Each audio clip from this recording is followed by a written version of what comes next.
Shalom Aleichem, greetings from Yerushalayim, Ir HaKodesh. It is such a zechus, it's so special to be able to be here. And it's very, very special to be able to represent the Kehillah, to represent Klal Yisrael.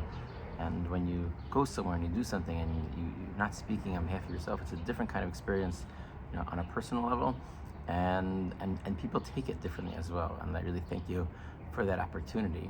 And it reminded me of something that I think I once heard from a Reisman when it comes to our Parsha. Eliezer Eved Avraham, Eliezer, Avram's servant, is sent on a shlichus, he's sent on a mission to try to find a wife for Yitzchak.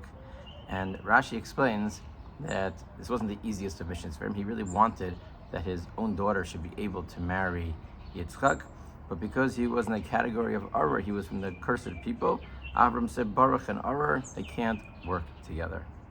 But after the episode has been completed and Eliezer succeeds in his mission, then Chazal tell us that Yotzo Michlal Arur, that Eliezer was able to leave that category. He was able to change himself and where he was coming from and where he was part of. What was it about the event? What was it about all that Eliezer did that shifted and allowed him to change from being part of the Arur to being Baruch? So I think you know the story of the Chavetz Chaim. The Chavetz Chaim in Europe was invited to speak at one of the Knesset Gedola, one of the very large gatherings of the Gedolim. And for whatever reason, he couldn't make the trip. So they sent a very young Rav Meir Shapiro, the Lubavitcher Rav, to be the representative and to give over the message, to give over the Torah and whatever the content was of the Chavetz Chaim's ideas. And when he arrived, there was a big tumult and a big discussion when the young Rav should go. You see, he was representing the Gadol Hador. He was representing the Chavetz Chaim, who was a Ziknei, from the Ziknei Gadol Hador, the eldest of the Gadol Hador. He was a Kohen, so maybe he should be able to go first. On the other hand, he himself was a young Rav, and it seems to be inappropriate that he should be going and leading the lineup and being such a prominent speaker. And as they were debating back and forth, Rav Meir Shapiro himself climbed in, and he said that he would rather speak last. Why? So he said that we have a concept of shlucho shel adam kemosiv, a concept of halacha that a shliach of a person is like the person himself. And he said, I would like for as many minutes as possible to remain a shliach of the Chavetz Chaim. That is a zechus for me. And once I complete my mission, I'm no longer a shliach. I'm no longer the messenger of the Chavetz Chaim. A few minutes longer being the shliach of the Chavetz Chaim, that is what I want. That's why I want to speak at the end.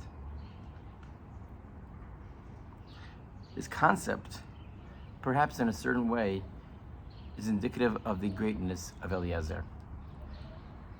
As many probably don't realize, Eliezer's name is not mentioned ever in our Parsha this week. He's the Eved Avraham. Eliezer lives his life as a shaliach for Avraham Avinu.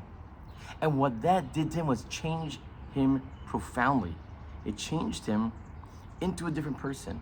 And even though you would have thought, okay, he's just a messenger, it's not the case. Shlucho shel adam kemoso. The shliach of a person is like the person. And if that's taken seriously, it's not just a halacha concept, but you want to represent who the person really is. And when you want to represent who the person is, that can have a profound impact. That can take you michlal arur, out of the category of arur, and make you into baruch. Make you into baruch. It's a mashal that's given of a commoner who wanted to marry the princess, and he knew that there's no way that he possibly can. He's just an ordinary person, and he decided that he would go through and go to a master mask maker and have to make a special mask, and he would walk around with this special mask to feel important, to be more like the wealthy, to be more like the higher end of society. And that he did, and the mask maker gave him the most beautiful, perfect mask, and he would go around that way. And then an old friend came to visit him one day after he'd been doing this for a while and said, just take off the mask already. This isn't really who you are. And he lifts off the mask, and his face had actually changed to be like the mask itself. It's only a mashal, but the point is very, very fundamental. When you are connected to a mission and when you're trying to be something, it can change who you are.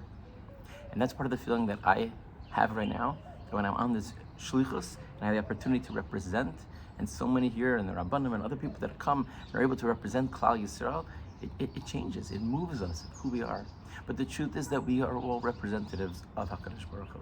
And if we understand that we have a mission, that we have a shlichus, and especially at a time like this when we have to stand up for what is right, to stand up for moral clarity, to stand up for Eretz Yisrael, stand up for our precious Chayalim and their morality and their kedusha and how special they are, then that can change us all. That can bring us all closer to HaKadosh Baruch Hu. We are His shlichim, and Be'ezus Hashem, we will be matzliach. We will with fortitude have success in our mission, and in turn, the ones who are fighting on the ground will have their success, and hopefully see that we will be zocha to a geula shlema and Yeshua b'karov b'yameinu. Amen.